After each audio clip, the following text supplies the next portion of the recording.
Hey everyone, I think this is going to be like one of the last messages for this evening. I have a busy week ahead of me working on EMR medical record audits and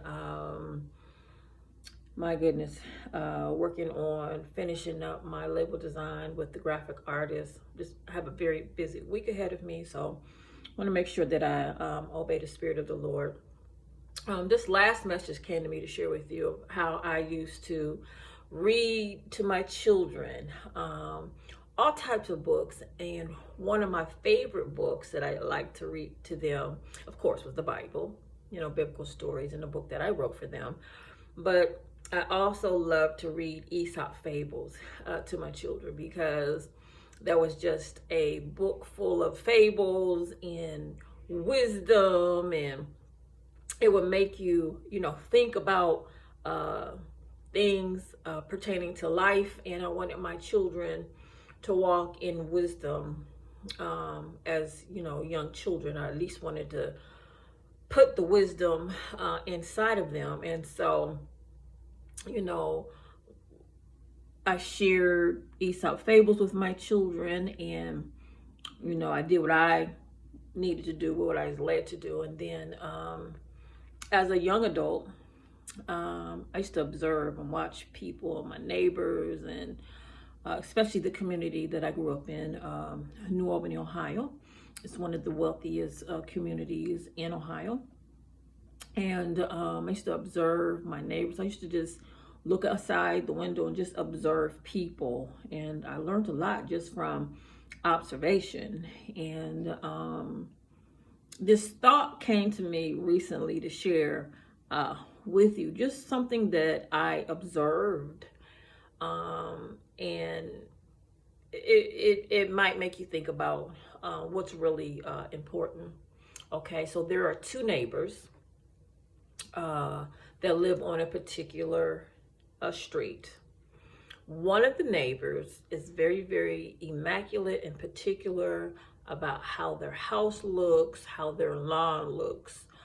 Soon as a leaf hits the ground, or as soon as the grass grows a couple inches, that neighbor is out there manicuring their lawn, making sure the house is intact. But their family, their children, and their grandchildren are all screwed up. People are running in and out of prison and jail and hooked on drugs and let life beat them down and not winning in life because they're not walking with the Lord. But the outside of the house is immaculate. It is sharp. But the inside of people's lives are jacked up.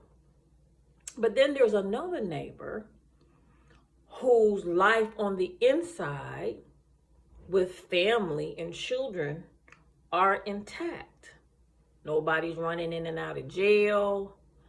Nobody's hooked on drugs. The people from this particular house, they're all grown. People are walking with the Lord. They have challenges, but they're walking with the Lord. They even get corrected by the Lord. And the lawn is not as immaculate as another neighbor's, but the lawn eventually gets done and gets taken care of. What house do you think is more in order?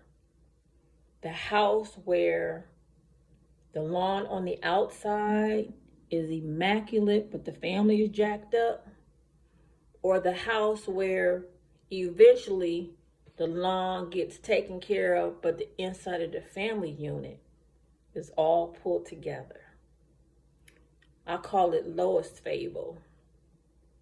And this just came out of my own observation of just watching people and what people deem to be important and impressive and important to them. A lot of people look on the outside and think that's what it is, and that's not what it is. It's what's on the inside.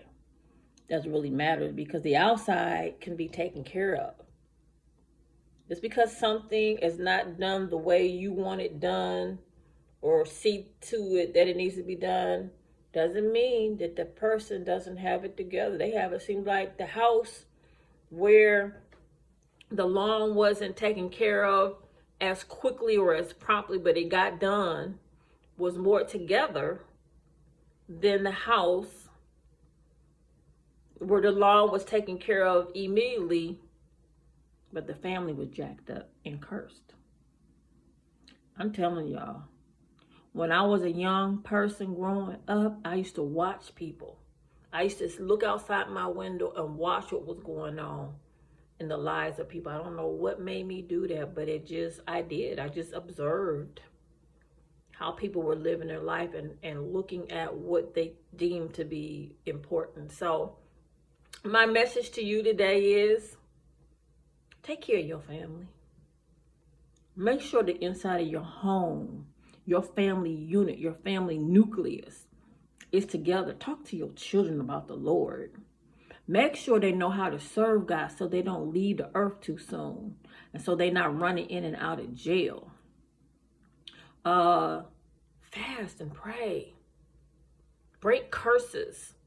Break strongholds off your family. Be an example to your children to walk upright before the Lord. And don't focus on so much what people think about you. Yes, you are a child of the Most High God.